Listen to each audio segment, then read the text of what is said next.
ആദിയിൽ വചനമുണ്ടായിരുന്നു, വചനം ദൈവത്തോടു കൂടിയായിരുന്നു, വചനം ദൈവമായിരുന്നു. അവൻ ആദിയിൽ ദൈവത്തോടു കൂടിയായിരുന്നു.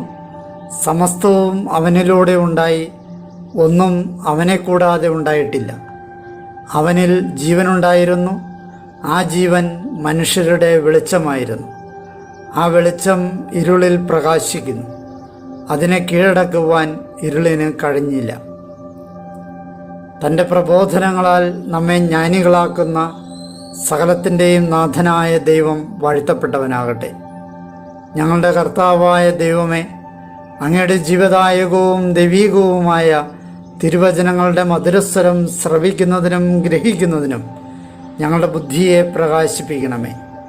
അങ്ങയുടെ വിശുദ്ധമായ പ്രബോധനത്താൽ ഞങ്ങളെ ജ്ഞാനികളാക്കണമേ. ഞങ്ങളുടെ ഇരുളടഞ്ഞ ജീവിതത്തെ അങ്ങയുടെ വചന വെളിച്ചത്താൽ പ്രകാശിപ്പിക്കണമേ.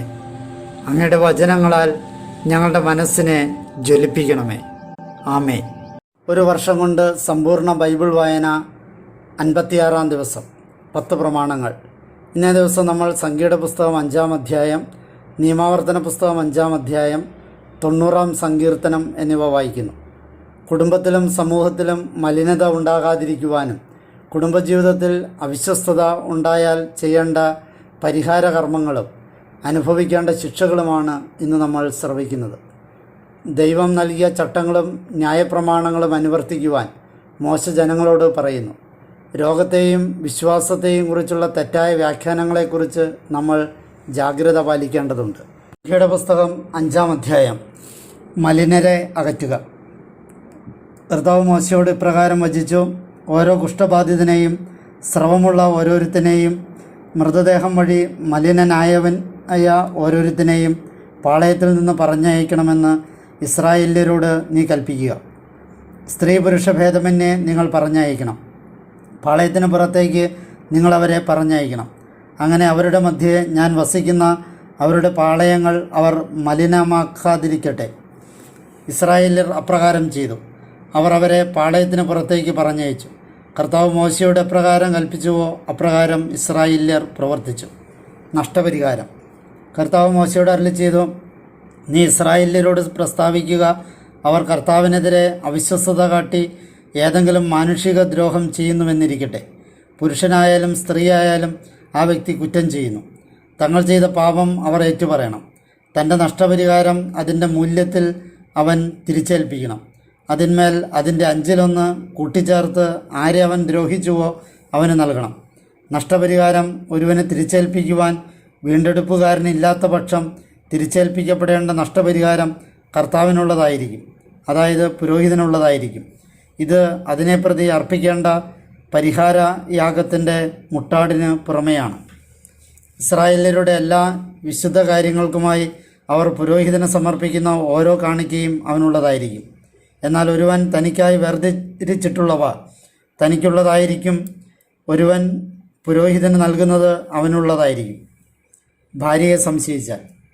കർത്താവ് മോശയോട് ഇപ്രകാരം വചിച്ചു: നീ ഇസ്രായേല്യരോട് പ്രഖ്യാപിച്ച് അവരോട് പറയുക, ആരുടെയെങ്കിലും ഭാര്യ വഴിപിഴയ്ക്കുകയും അവന് നേരെ അവിശ്വസ്തത കാട്ടുകയും ചെയ്യുന്നുവെന്നിരിക്കട്ടെ. ഒരു പുരുഷൻ അവളെ പ്രാപിച്ച് ലൈംഗിക വീഴ്ച നടത്തുന്നു, എന്നാൽ അവളുടെ ഭർത്താവിൻ്റെ ദൃഷ്ടിയിൽ അത് മറഞ്ഞിരിക്കുന്നു. അങ്ങനെ അവൾ സ്വയം ഒളിക്കുന്നെങ്കിലും അവൾ മലിന തന്നെ. എന്നാൽ അവൾക്കെതിരെ സാക്ഷി ഇല്ലാത്തതിനാൽ അവൾ പിടിക്കപ്പെടുന്നില്ല.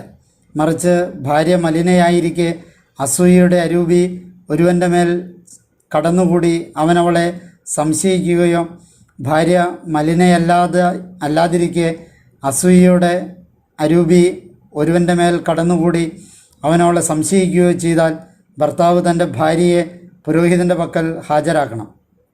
അവളെ പ്രതി അവളുടെ നൈവേദ്യമായി 10-1 എഫ യവമാവ് അവൻ കൊണ്ടുവരികയും വേണം. അതിന്മേൽ അവൻ എണ്ണ പകരരുത്. അതിന്മേൽ കുന്തിരിക്കം വയ്ക്കുകയുമരുത്. കാരണം അത് ശങ്കാവിഷയങ്ങൾക്കുള്ള ധാന്യയാഗമാണ്, കുറ്റം ഓർമ്മിപ്പിക്കുന്ന ഒരു സ്മാരക ധാന്യയാഗം. പുരോഹിതൻ അവളെ കൊണ്ടുവന്ന് കർത്തൃസന്നിധിയിൽ നിർത്തണം. ഒരു മൺപാത്രത്തിൽ പുരോഹിതൻ വിശുദ്ധജലമെടുക്കണം. ആലയത്തറയിലുള്ള കുറച്ച് പൊടിയെടുത്ത് പുരോഹിതൻ ജലത്തിലേക്ക് ഇടണം. സ്ത്രീയെ കർത്തൃസന്നിധിയിൽ നിർത്തിയിട്ട് പുരോഹിതൻ സ്ത്രീയുടെ ശിരസ് അനാവരണം ചെയ്യണം. ശങ്കാവിഷയങ്ങൾക്കുള്ള ധാന്യയാഗമായ സ്മാരകധാന്യയാഗ വസ്തു അവൻ അവളുടെ കരതലങ്ങളിൽ വയ്ക്കണം. പുരോഹിതൻ്റെ കയ്യിലാകട്ടെ ശാപങ്ങളുടെ കയ്പുനീര് ഉണ്ടായിരിക്കണം. അനന്തരം പുരോഹിതൻ അവളെ സത്യം ചെയ്യിച്ച് സ്ത്രീയോട് പറയണം, നിന്റെ ഭർത്താവിന് വിധേയായിരിക്കെ ഒരു പുരുഷൻ നിന്നോടൊത്ത് ശയിച്ചിട്ടില്ലെങ്കിൽ, നീ വഴിപിഴച്ച് മലിനയായിട്ടില്ലെങ്കിൽ ശാപങ്ങളുടെ ഈ കയ്പുനീരിൽ നിന്ന് നീ സുരക്ഷിതയായിരിക്കുക. എന്നാൽ നീ നിന്റെ ഭർത്താവിന് വിധേയായിരിക്കെ യഥാർത്ഥത്തിൽ വഴിപിഴച്ച് സ്വയം മലിനപ്പെട്ടിട്ടുണ്ടെങ്കിൽ, നിന്റെ ഭർത്താവല്ലാതെ മറ്റൊരു പുരുഷൻ നീയുമായി ലൈംഗിക ബന്ധം പുലർത്തിയിട്ടുണ്ടെങ്കിൽ, പുരോഹിതൻ സ്ത്രീയെ കൊണ്ട് ശബദത്തോടെ സത്യം ചെയ്യിച്ച് ആ സ്ത്രീയോട് പറയണം, കർത്താവ് നിന്റെ അരക്കെട്ട് ശോഷിപ്പിച്ച് നിനക്ക് മഹോദരം വരുത്തി നിന്നെ നിന്റെ ജനത്തിനിടയിൽ ശബദത്തിനും ശാപത്തിനുമായി വിട്ടുകൊടുക്കട്ടെ. ശാപത്തിൻ്റെ ജലം നിന്റെ കുടലുകളിൽ കടന്ന് മഹോദരം വരുത്തുകയും അര ശോഷിപ്പിക്കുകയും ചെയ്യട്ടെ. അപ്പോൾ സ്ത്രീ ആമേൻ ആമേൻ എന്ന് പറയണം. പുരോഹിതനെ ഈ ശാപങ്ങൾ ഒരു പുസ്തകത്തിലെഴുതി കയ്പുനീരിലേക്ക് കഴുകിച്ചേർക്കണം. എന്നിട്ട് ശാപങ്ങളുടെ കയ്പുനീര് അവൻ അവളെ കുടിപ്പിക്കണം. ശാപജലം അവളിൽ കടന്ന് കയ്പായി മാറും. പുരോഹിതൻ സ്ത്രീയുടെ കയ്യിൽ നിന്ന് ശങ്കാവിഷയങ്ങൾക്കുള്ള ധാന്യയാഗം സ്വീകരിച്ച് കർത്തൃസന്നിധിയിൽ ധാന്യയാഗം നിരാജനം ചെയ്യണം. പിന്നെ അത് അവൻ ബലിപീഠത്തിൽ സമർപ്പിക്കണം. പുരോഹിതൻ ധാന്യയാഗ വസ്തുവിൽ നിന്ന് അതിൻ്റെ സ്മരണാംശം ഒരു പിടി കോരിയെടുത്ത് ബലിപീഠത്തിൽ ധൂമിക്കണം. അതിനുശേഷമാണ് അവൻ സ്ത്രീയെ ജലം കുടിപ്പിക്കേണ്ടത്. അവൾ മലിനയായി സ്വപുരുഷനോട് അവിശ്വസ്തത കാട്ടുക തന്നെ ചെയ്തിട്ടുണ്ടെങ്കിൽ, അവൻ അവളെ കുടിപ്പിക്കുമ്പോൾ ശാപജലം അവളിൽ കടന്ന് കയ്പുള്ളതായി തീരുകയും അവളുടെ ഉദരം വീർക്കുകയും അരക്കെട്ട് ശോഷിക്കുകയും അങ്ങനെ ആ സ്ത്രീ സ്വജനത്തിനിടയിൽ ഒരു ശാപമായി തീരുകയും ചെയ്യും. എന്നാൽ ആ സ്ത്രീ സ്വയം മലിനയായിട്ടില്ല, പ്രത്യുത ശുദ്ധിയുള്ളവളാണെങ്കിൽ അവൾ കുറ്റവിമുക്തയാവും, സന്താനലബ്ധയാകുകയും ചെയ്യും. ഒരു സ്ത്രീ സ്വപുരുഷന് വിധേയായിരിക്കെ വഴിപിഴയ്ക്കുകയും സ്വയം മലിനയാകുകയും ചെയ്യുമ്പോൾ ശങ്കാവിഷയങ്ങളെ സംബന്ധിക്കുന്ന നിയമമാണിത്. അതുപോലെ തന്നെ അസൂയയുടെ അരൂപി ഒരു പുരുഷനിൽ കടന്നുകൂടി തൻ്റെ ഭാര്യയെ അവൻ സംശയിച്ച് അവളെ അവൻ കർത്തൃസന്നിധിയിൽ നിർത്തുമ്പോൾ പുരോഹിതൻ ഈ നിയമവിധി ഓരോന്നുമാണ് അവളോട് അനുവർത്തിക്കേണ്ടത്. പുരുഷൻ കുറ്റത്തിൽ നിന്ന് വിമുക്തനായിരിക്കും, എന്നാൽ ആ സ്ത്രീ തൻ്റെ കുറ്റം വഹിക്കണം. നിയമാവർത്തന പുസ്തകം 5-ാം അധ്യായം 2-ാം പ്രഭാഷണം തുടങ്ങുന്നു. മോശ ഇസ്രായേൽക്കാരെ എല്ലാവരെയും വിളിച്ച് അവരോട് പറഞ്ഞു, ഇസ്രായേലെ, നിങ്ങളുടെ ചെവികളിൽ ഞാനിന്ന് പ്രസ്താവിക്കുന്ന ചട്ടങ്ങളും ന്യായപ്രമാണങ്ങളും ശ്രവിക്കുവിൻ.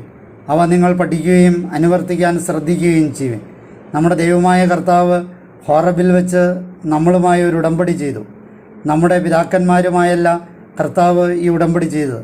പ്രത്യുത ഇന്ന് ഇവിടെ ജീവനോടെയിരിക്കുന്ന ഈ നമ്മളെല്ലാവരുമായാണ്. മലയിൽ വെച്ച് അഗ്നിമധ്യേ നിന്ന് കർത്താവ് നിങ്ങളുമായി മുഖാമുഖം സംസാരിച്ചു. അഗ്നി നിമിത്തം ഭയന്ന് നിങ്ങൾ മലയിൽ കയറാതിരുന്നതുകൊണ്ട് കർത്താവിനും നിങ്ങൾക്കുമിടയിൽ ഇപ്രകാരമുള്ള കർത്തൃവചനം നിങ്ങളോട് വിവരിക്കുവാൻ ആ സമയം ഞാൻ നിൽക്കുകയായിരുന്നു. 10 പ്രമാണങ്ങൾ. നിന്നെ ഈജിപ്ത് ദേശത്ത് നിന്ന് അടിമകളുടെ ഭവനത്തിൽ നിന്ന് പുറത്തു കൊണ്ടുവന്ന ഞാനാണ് നിൻ്റെ ദൈവമായ കർത്താവ്. എൻ്റെ മുമ്പിൽ നിനക്ക് അന്യദേവന്മാർ ഉണ്ടായിരിക്കരുത്. മുകളിൽ ആകാശങ്ങളിലോ താഴെ ഭൂമിയിലോ ഭൂമിക്ക് താഴെ ജലത്തിലോ ഉള്ള ഏതിൻ്റെയെങ്കിലും സാദൃശ്യം വിഗ്രഹം നീ ഉണ്ടാക്കരുത്. അവയ്ക്ക് നീ ആരാധന അർപ്പിക്കരുത്, അവയെ സേവിക്കുകയുമരുത്. എന്നാൽ നിൻ്റെ ദൈവമായ കർത്താവ് ഞാനാണ്. എന്നെ വെറുക്കുന്നവരെ സംബന്ധിച്ച് പിതാക്കന്മാരുടെ കുറ്റം മക്കളുടെ മേലും 3-ാം തലമുറ മേലും 4-ാം തലമുറ മേലും ചുമത്തുന്ന തീക്ഷ്ണമതിയായ ദൈവം. എന്നാൽ എന്നെ സ്നേഹിക്കുന്നവർക്കും എൻ്റെ കൽപ്പനകൾ പാലിക്കുന്നവർക്കും വേണ്ടി 1000 തലമുറകളോട് കാരുണ്യം പ്രവർത്തിക്കുന്നവനാണ് ഞാൻ. നിൻ്റെ ദൈവമായ കർത്താവിൻ്റെ നാമം നീ വൃഥ ഉപയോഗിക്കരുത്. എന്നാൽ തൻ്റെ നാമം വൃഥ ഉപയോഗിക്കുന്നവനെ കർത്താവ് കുറ്റവിമുക്തനാക്കുകയില്ല. നിൻ്റെ ദൈവമായ കർത്താവ് കൽപ്പിച്ചതുപോലെ സാബത്ത് ദിനം വിശുദ്ധീകരിച്ചുകൊണ്ട് നീ ആചരിക്കുക. 6 ദിവസം അധ്വാനിച്ച് നിൻ്റെ എല്ലാ ജോലിയും നീ നിർവഹിക്കണം.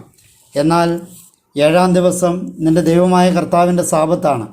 നിന്നെപ്പോലെ തന്നെ നിന്റെ ദാസനും ദാസിയും സ്വസ്ഥരാകേണ്ടതിന് നീയോ നിന്റെ മകനോ മകളോ ദാസനോ ദാസിയോ കാളയോ കഴുതയോ മൃഗത്തിലേതെങ്കിലുമോ നിന്റെ കവാടങ്ങൾക്കകത്തുള്ള പ്രവാസിയോ ഒരു ജോലിയും ചെയ്യരുത്. നീ ഈജിപ്ത് നാട്ടിൽ ദാസനായിരുന്നുവെന്നും നിന്റെ ദൈവമായ കർത്താവ് കരുത്തുറ്റ കരത്താലും നീട്ടിയ ഭുജത്താലും നിന്നെ അവിടെ നിന്ന് പുറത്തെത്തിച്ചുവെന്നും നീ അനുസ്മരിക്കണം. അതുകൊണ്ടാണ് നിന്റെ ദൈവമായ കർത്താവ് സാബത്ത് ദിനം ആചരിക്കാൻ നിന്നോട് കൽപ്പിച്ചിരിക്കുന്നത്. നിനക്ക് ദീർഘായുസ്സുണ്ടാകാനും നിന്റെ ദൈവമായ കർത്താവ് നിനക്ക് തരുന്ന ദേശത്ത് നിനക്ക് നന്മയുണ്ടാകാനും നിന്റെ ദൈവമായ കർത്താവ് നിന്നെ അനുശാസിച്ചിരിക്കുന്നത് പോലെ നീ നിന്റെ പിതാവിനെയും മാതാവിനെയും ബഹുമാനിക്കുക. നീ കൊല്ലരുത്, നീ വ്യഭിചാരം ചെയ്യരുത്, നീ മോഷ്ടിക്കരുത്, നിന്റെ അയൽക്കാരനെതിരായി നീ വ്യാജസാക്ഷ്യം നൽകരുത്, നിന്റെ അയൽക്കാരൻ്റെ ഭാര്യയെ നീ മോഹിക്കരുത്, നിന്റെ അയൽക്കാരൻ്റെ ഭവനത്തെയോ വയലിനെയോ ദാസനെയോ ദാസിയെയോ കാളയെയോ കഴുതയെയോ നിന്റെ അയൽക്കാരനുള്ള എന്തിനെങ്കിലുമോ നീ അഭിലഷിക്കരുത്. മലയിൽ അഗ്നി, മേഘം, കൂരിരുട്ട്, വലിയ ശബ്ദം എന്നിവയുടെ മധ്യേ നിന്ന് കർത്താവ് ഈ വചനങ്ങൾ നിങ്ങളുടെ സമൂഹം മുഴുവനോടുമായി പ്രഖ്യാപിച്ചു. തുടർന്ന് അവിടുന്ന് അതിനോട് ഒന്നും കൂട്ടിച്ചേർത്തില്ല. അവിടുന്ന് അവ 2 കൽപ്പലകകളിൽ ആലേഖനം ചെയ്യുകയും എന്നെ അവ ഭരമേൽപ്പിക്കുകയും ചെയ്തു. മോശ കൽപ്പനകൾക്ക് മധ്യവർത്തി. തമോമധ്യേ നിങ്ങൾ ആ സ്വരം കേൾക്കുമ്പോൾ മല തീയിൽ എരിയുകയായിരുന്നു. അപ്പോൾ നിങ്ങൾ നിങ്ങളുടെ ഗോത്രത്തലവന്മാരെല്ലാവരും ശ്രേഷ്ഠന്മാരും എന്നെ സമീപിച്ച് പറഞ്ഞു, ഇതാ നമ്മുടെ ദൈവമായ കർത്താവ് തൻ്റെ മഹത്വവും പ്രതാപവും ഞങ്ങളെ കാണിച്ചിരിക്കുന്നു. അഗ്നിയുടെ മധ്യത്തിൽ നിന്ന് അവിടുത്തെ സ്വരവും ഞങ്ങൾ കേട്ടു. ദൈവം മനുഷ്യനുമായി സംസാരിച്ചിട്ടും അവൻ ജീവിച്ചിരിക്കുന്നത് ഇന്ന് ഞങ്ങൾ കണ്ടു. ആകയാൽ ഇപ്പോൾ ഈ വലിയ അഗ്നി ഞങ്ങളെ വിഴുങ്ങിയിട്ട് ഞങ്ങൾ എന്തിനു മരിക്കണം? ഞങ്ങളുടെ ദൈവമായ കർത്താവിൻ്റെ സ്വരം കേൾക്കുന്നത് ഞങ്ങൾ ഇനിയും തുടർന്നാൽ ഞങ്ങൾ മരിച്ചു പോകും. എന്തെന്നാൽ അഗ്നിമധ്യേ നിന്ന് സംസാരിക്കുന്ന സജീവ ദൈവത്തിൻ്റെ ശബ്ദം കേട്ടിട്ടും ജീവിച്ചിരിക്കുന്ന ഞങ്ങളെപ്പോലെ ഏതെങ്കിലും ശരീരി ആരുണ്ട്? നീ അടുത്ത് ചെന്ന് നമ്മുടെ ദൈവമായ കർത്താവ് പറയുന്നതെല്ലാം കേട്ടാലും, എന്നിട്ട് നമ്മുടെ ദൈവമായ കർത്താവ് നിന്നോട് പ്രസ്താവിക്കുന്നതെല്ലാം നീ തന്നെ ഞങ്ങളോട് സംസാരിച്ചാലും ഞങ്ങൾ കേൾക്കുകയും നിർവഹിക്കുകയും ചെയ്തു കൊള്ളാം. നിങ്ങൾ എന്നോട് സംസാരിച്ച നിങ്ങളുടെ വാക്കുകളുടെ സ്വരം കർത്താവ് ശ്രവിച്ചു. അപ്പോൾ കർത്താവ് എന്നോട് അരുൾ ചെയ്തു, നിന്നോട് സംസാരിക്കുന്ന ഈ ജനത്തിൻ്റെ വാക്കുകളുടെ സ്വരം ഞാൻ കേട്ടു. അവർ സംസാരിച്ചതെല്ലാം നന്നായിരിക്കുന്നു.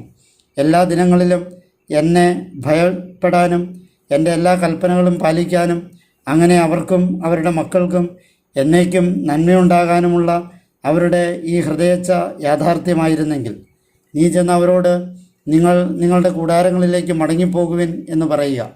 എന്നിട്ട് നീ ഇവിടെ എൻ്റെ കൂടെ നിൽക്കുക. കൈവശമാക്കാൻ ഞാൻ അവർക്ക് നൽകുന്ന നാട്ടിൽ അവർ നിർവഹിക്കാൻ നീ അവരെ പഠിപ്പിക്കേണ്ട ചട്ടങ്ങളും ന്യായപ്രമാണങ്ങളുമാകുന്ന ഓരോ കൽപ്പനയും ഞാൻ നിന്നോട് പ്രതിപാദിക്കാം. ആകയാൽ നിങ്ങളുടെ ദൈവമായ കർത്താവ് നിങ്ങളോട് കൽപ്പിച്ചതുപോലെ പ്രവർത്തിക്കാൻ നിങ്ങൾ ശ്രദ്ധിക്കണം. നിങ്ങൾ ഇടംബലം വ്യതിചലിക്കരുത്. നിങ്ങൾ ജീവിക്കാനും നിങ്ങൾക്ക് നല്ലത് ഭവിക്കാനും നിങ്ങൾ കൈവശമാക്കുന്ന ദേശത്ത് നിങ്ങൾ ദീർഘായുസ്സുള്ളവരാകാനും വേണ്ടി നിങ്ങളുടെ ദൈവമായ കർത്താവ് നിങ്ങളെ അനുശാസിച്ച സകല മാർഗത്തിലും നിങ്ങൾ വ്യാപരിക്കണം. സങ്കീർത്തനങ്ങൾ 90. അനശ്വരനായ ദൈവവും നശ്വരനായ മനുഷ്യനും. ദൈവപുരുഷനായ മോശയുടെ പ്രാർത്ഥന. നാഥ, തലമുറ തലമുറയിൽ അങ്ങ് ഞങ്ങൾക്ക് സങ്കേതമായിരുന്നു. പർവ്വതങ്ങൾ ജാതമാകും മുമ്പേ ഭൂമിയും ലോകവും അങ്ങ് ജനിപ്പിക്കും മുമ്പേ അനാദി മുതൽ അനന്തത വരെ അങ്ങ് തമ്പുരാനാണ്. അങ്ങ് മർത്യനെ പൊടിയിലേക്ക് പിന്തിരിപ്പിക്കുന്നു. മനുഷ്യമക്കളെ പിന്തിരിവിൻ എന്ന് അങ്ങ് അരുൾ ചെയ്യുന്നു. എന്തെന്നാൽ അങ്ങയുടെ ദൃഷ്ടികളിൽ 1000 വത്സരങ്ങൾ കടന്നുപോയ ഇന്നലെയും രാത്രിയിലെ ഒരു യാമവും പോലെയാണ്. അങ്ങ് അവരെ തുടച്ചു മാറ്റുന്നു. പ്രഭാതത്തിലെ നിദ്രയാണ് അവർ. പുല്ലുപോലെ അത് മുളച്ചു പൊങ്ങും. പ്രഭാതത്തിൽ അത് നാമ്പിട്ട് മുളച്ചു പൊങ്ങുന്നു. സായാഹ്നത്തിൽ അത് അരിയപ്പെട്ട് ഉണങ്ങിപ്പോകുന്നു. എന്തെന്നാൽ അങ്ങയുടെ കോപത്താലാണ് ഞങ്ങൾ ക്ഷയിച്ചത്. അങ്ങയുടെ ക്രോധത്താലാണ് ഞങ്ങൾ പരിഭ്രാന്തരായത്. ഞങ്ങളുടെ അകൃത്യങ്ങൾ അങ്ങ് തിരുമുമ്പിൽ വച്ചിരിക്കുന്നു. ഞങ്ങളുടെ രഹസ്യപാപങ്ങൾ തിരുമുഖപ്രകാശത്തിലും. ഞങ്ങളുടെ ദിനങ്ങളെല്ലാം അങ്ങയുടെ ക്ഷോഭം നേരിടുന്നു. നെടുവീർപ്പ് പോലെയാണ് വർഷങ്ങൾ ഞങ്ങൾ പൂർത്തിയാക്കുന്നത്. ഞങ്ങളുടെ ആയുഷ്കാലം അതിൽ തന്നെ 70 വർഷം, ഏറിയാൽ 80 വർഷം. അവയുടെ ഭൂരിഭാഗം അധ്വാനവും ദുരിതവുമാണ്. അത് ക്ഷിപ്രം കടന്നുപോകും, ഞങ്ങളോ പറന്നകലും. അങ്ങയുടെ കോപത്തിൻ്റെ ഉഗ്രതയും ഭീകരതാ സമാനമായ ക്ഷോഭവും അറിഞ്ഞിട്ടുള്ളതാര്? ഞങ്ങളുടെ ദിനങ്ങൾ ശരിക്കും എണ്ണാൻ അറിവ് പകരണമേ. അങ്ങനെ ഞങ്ങൾ ജ്ഞാനചിത്തരായി ഭവിക്കാനിടയാകട്ടെ. കർത്താവെ, മടങ്ങി വരണമേ. അത് എന്നത്തേക്ക്? അങ്ങയുടെ ദാസരുടെ മേൽ സമാശ്വാസം ചൊരിയണമേ. എല്ലാ ദിനങ്ങളിലും ഞങ്ങൾ ആരവമുതിർത്ത് സന്തോഷിക്കേണ്ടതിന് അങ്ങേ കാരുണ്യം കൊണ്ട് പ്രഭാതത്തിൽ ഞങ്ങളെ സംതൃപ്തരാക്കണമേ. അങ്ങ് ഞങ്ങളെ എളിമപ്പെടുത്തിയ ദിനങ്ങൾക്കനുസൃതം, ഞങ്ങൾ ദുരിതം കണ്ട വർഷങ്ങൾക്കനുസൃതം ഞങ്ങളെ സന്തോഷിപ്പിക്കണമേ. അങ്ങയുടെ ദാസർക്ക് അങ്ങയുടെ പ്രവൃത്തിയും അവരുടെ മക്കളുടെ മേൽ അങ്ങയുടെ പ്രഭാവവും വെളിപ്പെടട്ടെ. ഞങ്ങളുടെ ദൈവമായ നാഥൻ്റെ പ്രസന്നത ഞങ്ങളുടെ മേലുണ്ടാകട്ടെ. ഞങ്ങളുടെ കരവേലയെ ഞങ്ങൾക്കായി സുസ്ഥിരമാക്കണമേ. ഞങ്ങളുടെ കരവേലയെ തന്നെ സുസ്ഥിരമാക്കണമേ.